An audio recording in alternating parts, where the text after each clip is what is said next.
দেশের রোগীদের সুরক্ষা নিশ্চিতে জাপানে অনুষ্ঠিত রিউমাটোলজিস্টদের অ্যাপলার কংগ্রেসে যুক্ত হয়েছেন ফিজিওথেরাপিস্টরা।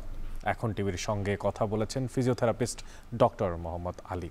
কিছুক্ষণ আগে জাপান থেকে বিস্তারিত জানিয়েছেন রিপোর্টার মুজাহিদ শুভ। জাপানে যে কংগ্রেস চলছে সেখানে ৩,০০০-এর অধিক বিশেষজ্ঞ এশিয়া প্যাসিফিক অঞ্চল থেকে এসেছেন। রিউমাটোলজিস্ট ছাড়াও আমরা দেখেছি এখানে ফিজিওথেরাপিস্টরাও এসেছেন। তারা কেন এসেছেন তাদের কাছে জানবো। আমাদের সঙ্গে যুক্ত হচ্ছেন বাংলাদেশের উত্তরা আধুনিক মেডিকেল কলেজ হাসপাতাল থেকে ডক্টর মোহাম্মদ আলী। আপনাকে স্বাগত জানাচ্ছি। আমরা দেখছি যে রিউমাটোলজিস্ট ছাড়াও ফিজিওথেরাপিস্টদের আসলে এখানে রোলটা কি সেটি যদি আপনি আমাদের বলেন। এই কংগ্রেসটা হলো আসলে রিউম্যাটোলজির। এখন রিউম্যাটোলজিটা একটা কিন্তু ভাস্ট সাবজেক্ট।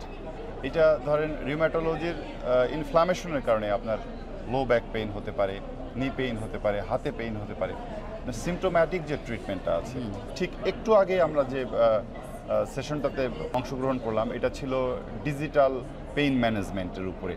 তো সেইখানে ডিজিটাল পেইন ম্যানেজমেন্টে ফিজিওথেরাপির কত বড় ভূমিকা আছে, যেমন ইনফ্লামেটরি লো ব্যাক পেইনে এই অথর কিন্তু খুব এক্সটেন্সিভলি এটা বলেছে এবং তার একটা ক্লিনিক্যাল ট্রায়াল ছিল। সেই ট্রায়ালের রেজাল্টগুলো উনি আমাদেরকে শো করেছে। আপনার পেইন ম্যানেজমেন্ট একটা টিম ওয়ার্ক।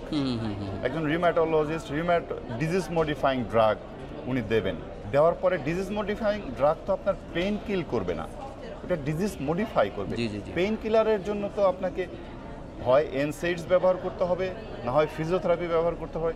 আরেকটা ব্যাপার আছে যে রিউমাটয়েড আর্থ্রাইটিস আপনি দেখে থাকবেন যে ডিফর্মিটি গ্রো করে। যদি আপনি ফিজিওথেরাপির মধ্যে থাকেন কখনো আপনার রিউম্যাটিক ডিজিজ ডিফর্মিটি গ্রো করতে পারবে না। এখানে একটা বিশাল রোল আছে। আবার যে রুগীটার ডিফর্মিটি অলরেডি তৈরি হয়ে গেছে তাকে আবার আগের অবস্থায় ফেরত আনাতে ফিজিওথেরাপির বিশাল সামগ্রিক বিষয়ে আপনারা কাজ করছেন। জি, আপনাকে অসংখ্য ধন্যবাদ। যেটি বলছিলাম যে রিউমাটোলজিস্ট ছাড়াও এখানে নার্সরাও এসেছেন এশিয়া প্যাসিফিক অঞ্চল থেকে। ফিজিওথেরাপিস্ট আমার সঙ্গে কথা বললেন।